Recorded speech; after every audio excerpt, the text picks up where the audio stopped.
կանայք, որպես թուրքերը չտանեն, իրանց գցեցին այդ ջուրը։ Ջուրը համարյա չէր երևում, այդքան շատ դիակներ կային այդ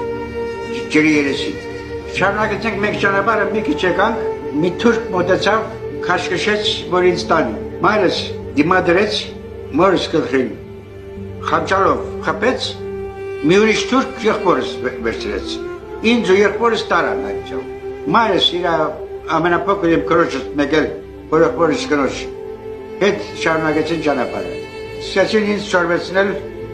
թուրքական աղոթներ, ամեն ինչ, կով ունեին, հորթեր ունեին, այդ հորթերն էի արադասնում։ Այսպես մինչև 16 թիվը։ Երբ որ հրանքվեց իրանց դուրս գալը, իրանք խորհրդակցում էին, թե ինչպես վարվեն ինձ հետ։ Փոքր աղջիկ առաջարկեց ջրի հորը գցել։ Նրանք կազազել էին, որ հայերի պատճառով են իրանց իբր տեղահանում։ Մյուսը ասեց, թե փոքր երեխա է եղել, նա չի կարող վնաս հասցնել, տանենք մեզ հետ։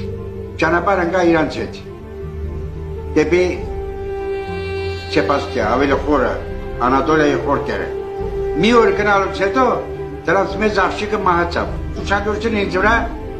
այլևս չդարձրին։ Ես նրանց կորցրի։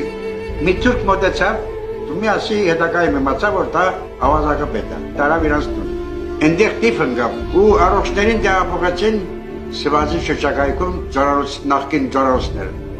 Ինձ էլ դրանց հետ։ Եկան որբանոցից ամերիկյան բոլոր հայերին տարան, բայց որտեղ ես թուրք եմ, ես մնացի։ Այդ ժամանակ քույրս էլ Սևազում է եղել, ես չեմ մացել։ Գալիս է բանին վարշություն այդ որբանոցի, ասել այստեղ հայ չկա, բոլոր հայերին տարել են։ Իրիկուրը բոլորը հավաքում են հաց ստանալու համար։ Իսկապես գալիս են այնտեղ ինձ գտնում, հացի տեղում։ Քույրս ամչավից ճանաչում է, բայց ես չեմ ճանաչում։ Հարցուփորձ արեցի, ես ասացի իսկական իմ անունը, որ ես հայ եմ,